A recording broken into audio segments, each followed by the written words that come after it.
Hello everybody, this is Xeilias. Um, I decided I wanted to do something interesting here. I noticed that, you can go on YouTube and you can find all these audiobooks, which is amazing. But you know what you can't find? Audio papers. And so I figured, why not? I mean, you can go on Google and just find them. So why not do it? And so that's what I'm doing here. And so this is Casual Audio Papers, or CAP for short. And it's casual because I am definitely not a audio recorder human. But why let that stop us from having audio papers? And yeah, what I'm going to do, because my focus is psychology, I'm going to read psychology papers that you can find open source. You can get them on Google, or you can get them on certain websites that you go to. The website I'm on right now is called, what was it called? thelearningsciences.com. And you can go to this URL right here, thelearningsciences.com/portfolio-items/bundle-collection-harvard/lang=en for English. Or just go to thelearningsciences.com and go to portfolios weeks. Go to one of these. I think it's courses. Let's try courses. Well, anyway, then you go to these bundles. And recently I've been learning about bias and heuristics because I've been studying critical race theory, and figured let's not start with that one. So, because I'm learning about psychology, I can help you guys learn about psychology by reading psychology papers.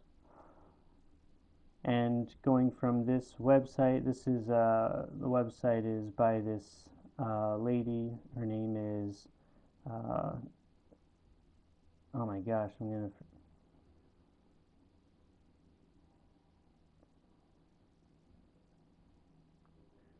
something Espinoza. About Us. Let's learn that, because she was my professor and I can't believe I'm forgetting her name. I'm blanking on it. That's what happens when you get older after age 25. Tracy Tokama Espinoza. She was one of my professors in neuroscience of education, and amazing woman, a very amazing woman, a very productive woman too. She writes tons of books, and she put together what are called bundles on her website, thelearningsciences.com. And these bundles are hundreds of papers within each of these topics. So if you want to learn about learning and teaching, which also corresponds to when she does a class, the 6th week that she would normally be doing that topic. So you go to learning and teaching, click on it, and then you wait for it to load, and hopefully you have better internet than I do. And then you go down and read, and it's sorted alphabetically by last name, which, that's APA, so it makes sense.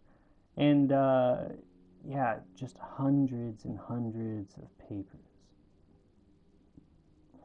Some of them are not quite hundreds, but there's a decent amount of papers, which is amazing. And so let's do this. I want to learn about, or I want to get started with, let's say, one of these week one. Risk and protective factors, that has to do with learning and how best to set up your life so you can learn the best. Or, let's see, aren't there 3 in week one? Maybe I'm wrong there. Let's start with mind, brain, health, and education, because that one is probably more foundational when it comes to learning about psychology, because you're learning about mind and brain and health and education, and all of that has to do with psychology, and it's really important that you learn about those because, the brain, that's the anatomy, the physical matter that you learn, or that allows you to perceive the world, which is a really amazing little instrument that you have there. And then the mind, that is what you, that's like the immaterial sort of concept that you use as a human being, sort of to analyze your own thoughts and own processes. And regardless of whether or not you believe in some sort of immaterial world, mind is generally immaterial, just in the way that we conceive of it, even if it's not, even if it's just a product of the brain. So let's start with, we can't start with the first one because it's a video, but we can start with the second one by D. Ansari. Neuroeducation, a critical overview of an emerging field, in the journal Neuroethics. Let's do it. And then we wait, of course, because that's how that works. Oh, and then you can't reach the page, even though the internet's working, and most definitely was not interrupted. Aha, here we go. Okay, so I guess what I'll do is I'll do the abstract or the summary at the beginning, so if anybody wants to learn about this or not, they can. Okay, so the abstract. In this present article, see, this is why it's a casual audio paper, because I already made a mistake. In the present article, we provide a critical overview of the emerging field of neuroeducation, also frequently referred to as mind, brain, and education, or educational neuroscience. We describe the growing energy behind linking education and neuroscience in an effort to improve learning and instruction. We explore reasons behind such drives for interdisciplinary research, reviewing some of the key advances in neuroscientific studies that have come to bear on neuroeducation. We discuss recent evidence on the brain circuits underlying reading, mathematical abilities, as well as the potential to use neuroscience to design training programs of neurocognitive functions, such as working memory, that are expected to have effects on overall brain function. Throughout this review, we describe how such research can enrich our understanding of the acquisition of academic skills. Furthermore, we discuss the potential for modern brain imaging methods to serve as diagnostic tools as well as measures of the effects of educational interventions. Throughout this discussion, we draw attention to limitations of the available evidence and propose future avenues for research. We also discuss the challenges that face this growing discipline. Specifically, we draw attention to unrealistic expectations for the immediate impact of neuroscience on education, methodological difficulties, and lack of interdisciplinary training, which results in poor communication between educators and neuroscientists. We point out that there should be bidirectional and reciprocal interactions between both disciplines of neuroscience and education, in which research originating from each of these traditions is considered to be compelling in its own right. While there are many obstacles that lie in the way of a productive field of neuroeducation, we contend that there is much reason to be optimistic and that the groundwork has been laid to advance this field in earnest. Neuroeducation, a critical overview of an emerging field, by Daniel Ansari, Bert D. Smid, and Roland H. Grabner, found in the journal Neuroethics. And that's volume 5, number 2, in 2012. Is that what this says here? Yep, 2012. I guess we should read the copyright as well. Your article is protected by copyright, and all rights are held exclusively by Springer Science plus Business Media BV. This e-off print is for personal use only and shall not be self-archived in electronic repositories. If you wish to self-archive your work, please use the accepted author's version for posting to your own website or your institution's repository.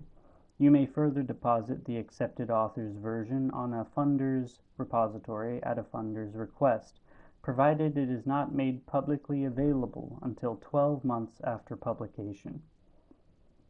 And so this is that, oh wait, this says it's the original paper. Last time I tried to do this, it said it was not. Okay. Well then. Keywords: neuroeducation, mind, brain, and education, educational neuroscience, reading numeracy, arithmetic, brain imaging, brain training. So why neuroeducation? Despite early skepticism and the notion that connecting neuroscience and education represents a bridge too far, the past decade has seen a tremendous interest in the potential for applying insights from neuroscience to educational settings. Some refer to this emerging field of translational research as neuroeducation. Others call it mind, brain, and education, or educational neuroscience. In the present paper, we refer to this growing field as neuroeducation, a term that we consider to be interchangeable with the other labels mentioned above. A few examples serve to illustrate just how much enthusiasm and energy there has been to establish a field of neuroeducation. For instance, in 1999, the Organization for Economic Cooperation and Development, or OECD, launched the so-called Brain and Learning Initiative to bring together international researchers to discuss the potential of neuroscience for educational policy and practice. These efforts culminated in the publication of a book entitled Understanding the Brain: Towards a New Learning Science. Furthermore, under the leadership of Kurt Fisher at the Harvard Graduate School of Education, where Dr. Fisher directs a master program in Mind, Brain, and Education, the International Mind, Brain, and Education Society, or IMBES, was founded in 2004. In 2007, IMBES launched an international peer-reviewed journal entitled Mind, Brain, and Education to provide an outlet for empirical and theoretical work dealing with the connections between neuroscience, psychology, and education. And this journal was recognized as the best new journal in social sciences and humanities in 2007.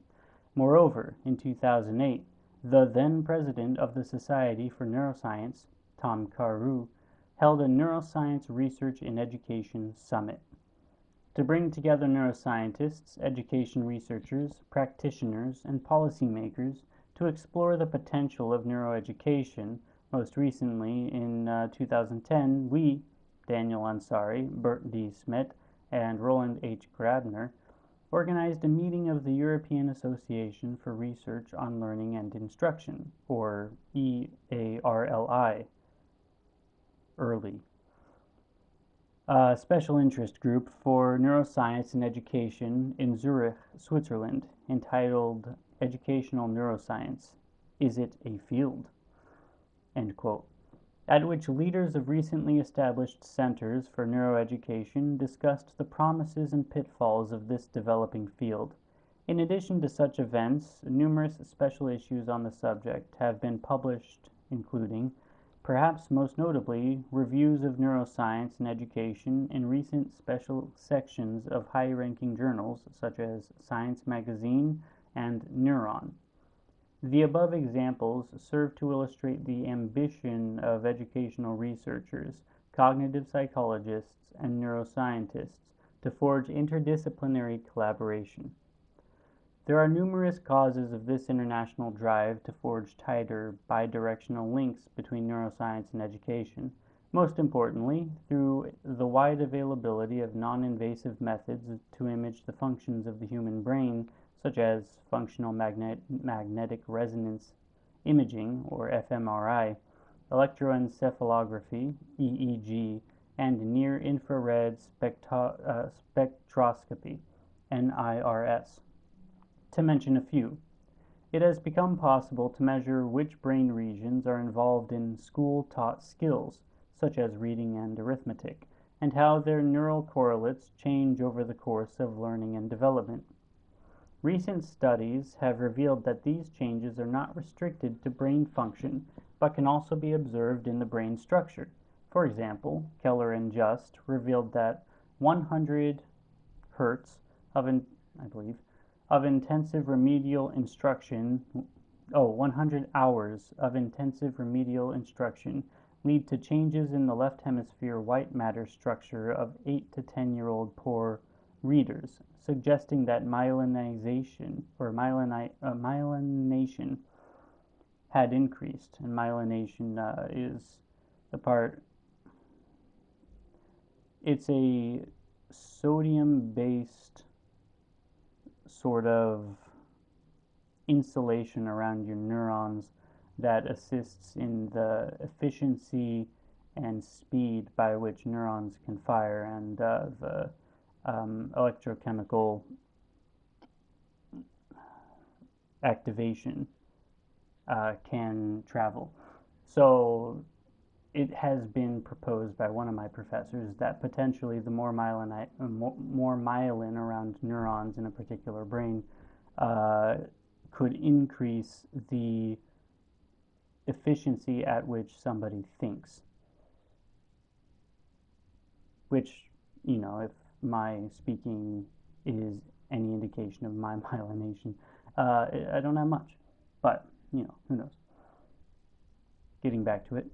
On the other hand, brain maturation appears to continue well into adulthood, and the adult brain exhibits a much greater structural plasticity to learning than was previously thought. The possibility of imaging neural effects of learning is helping us to understand both the typical and atypical trajectories of development and to better characterize the limits of plasticity of brain circuits underlying cognitive functions that are shaped by education.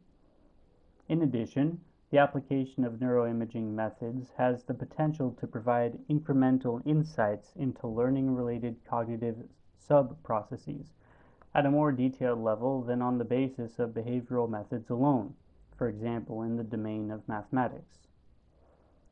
The hope is that more knowledge on the neural and cognitive bases of academic competencies will help to better structure learning environments that optimally foster the acquisition of these competencies that are crucial in our modern Western society. In addition to methodological advances, there is also a practical reason to turn to neuroscience for answers to outstanding educational questions. The bedrock of neuroscience is represented by interdisciplinary research collaborations, and this might be an attractive workspace in which to situate efforts to generate evidence-based educational approaches. For example, Michael Gazzaniga, I'm not going to try to say that how I first thought it was pronounced, the founder of Cognitive Neuroscience, stated that at the core, the cognitive neuroscientist wants to understand how the brain enables the mind. End quote.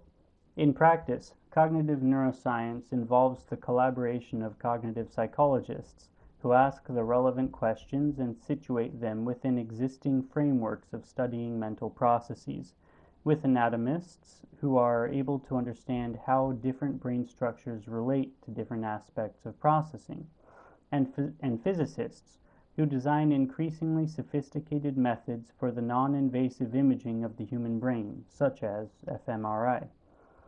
Furthermore, cognitive neuroscience may also involve collaborations between cognitive psychologists and geneticists in an effort to understand the contribution of genetic variability to measures of cognitive processes or the relationship between genetic markers and brain activation during cognitive tasks. A cognitive neuroscientist is a researcher who has benefited from interdisciplinary training, allowing him or her to move seamlessly between different levels of explanation to arrive at a richer characterization of problems, which would not have been possible by focusing on one level alone. There are now numerous graduate programs in cognitive neuroscience that span across departments and faculties to afford such interdisciplinary training. This long-standing history of interdisciplinary research within the broad field of neuroscience creates an ideal basis from which to grow a science of education that draws on research from neuroscience, cognitive psychology, and other learning sciences. The potential of neuroscience to serve as a platform for evidence-based education is also reflected in large investments into interdisciplinary research programs.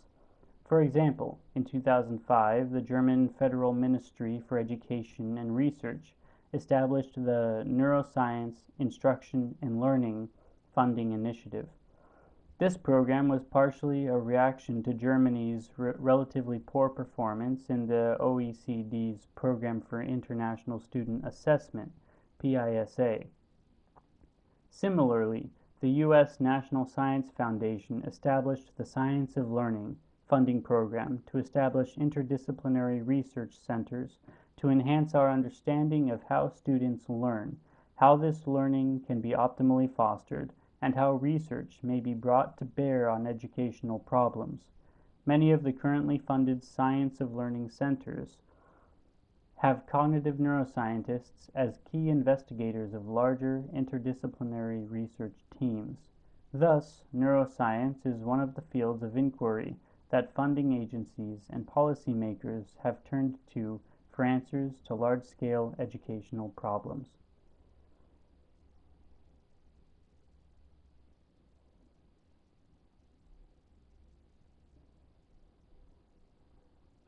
I think I will stop there for now because it's getting late on my end. It's 1:04 a.m. and I have told myself that I'm going to start going to bed earlier. So,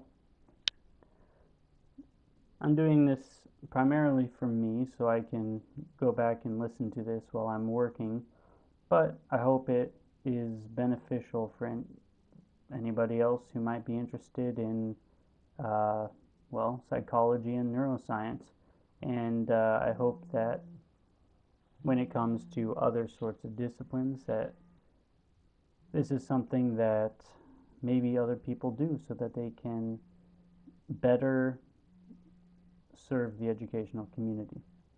Well, part 2 coming hopefully tomorrow.